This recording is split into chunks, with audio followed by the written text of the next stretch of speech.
Je, kifo ndio mwisho wa mwanadamu? Hapana.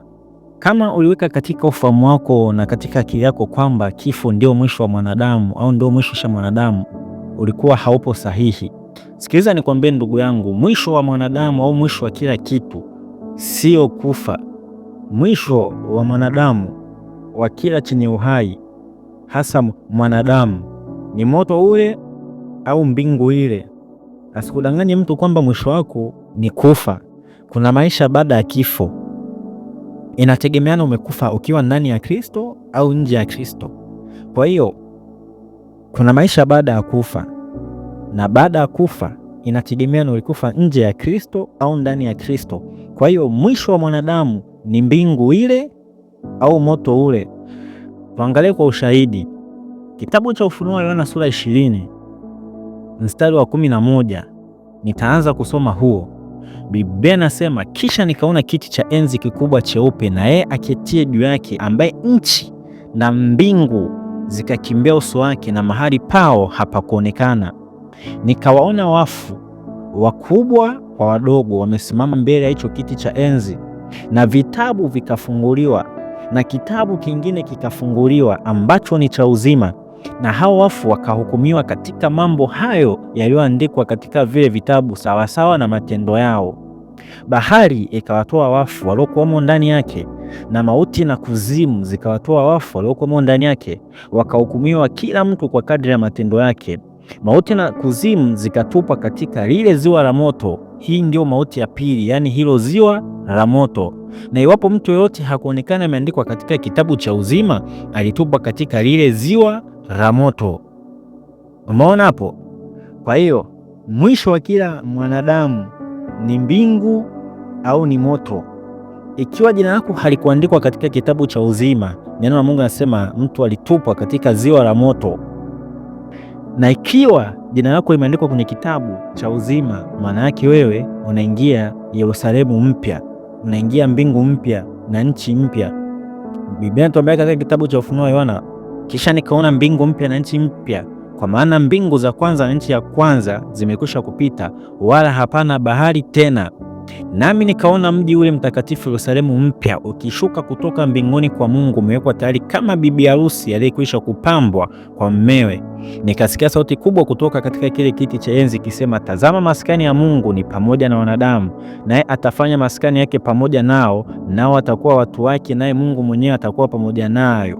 Naye atafuta kila chozi katika macho yao, wala mauti haitakuwapo tena, wala maombolezo, wala kilio, wala maumivu hayatakuwapo tena, kwa kuwa mambo ya kwanza yamekwisha kupita.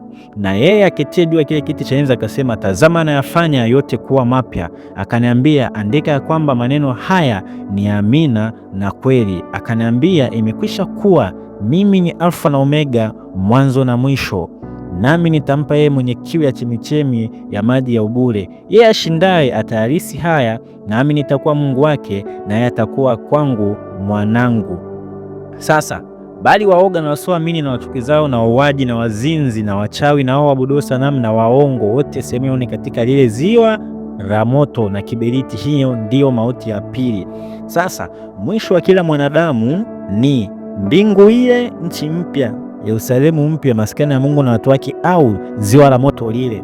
Sasa ikiwa hukumwamini Yesu Kristo, ikiwa hukumpokea Yesu Kristo, ikiwa uko nje Yesu Kristo, ndugu yangu, ninakusihi sana, fanya mpango, geuka, jikane nafsini mwako, jikane rohoni mwako, jikane moyoni mwako, umrudie huyu Yesu, irudie imani. Kama ulianguka, kama hujaokoka, hakikisha kabla hujafa, na hujui ni lini, saa wala siku, kabla hakikisha umempa Yesu Kristo maisha. Ni hasara sana kufa ukiwa nje ya imani ya Yesu Kristo. Ni hasara kubwa kufa nje ya Yesu Kristo. Ni heri kufe ndani ya Yesu Kristo, kwa sababu kuna pumziko baada ya hayo yote. Kuna kulisi mbingu mpya na nchi mpya. Je, uko tayari kutupa kwenye ziwa la moto kwa sababu tu ya jambo dogo tu ambalo ni kumpokea Yesu Kristo kuwa Bwana na Mwokozi wa maisha yako?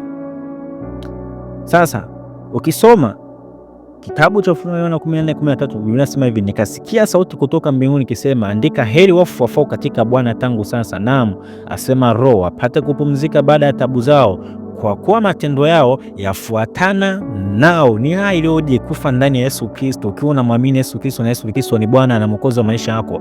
Leo niko mahali hapa kukutia moyo kwamba hakikisha, ndugu yangu mpendwa, kabla haujaondoka katika ulimwengu huu, hakikisha uko ndani ya Yesu Kristo na umempokea Yesu Kristo kuwa ni Bwana na Mwokozi wa maisha yako.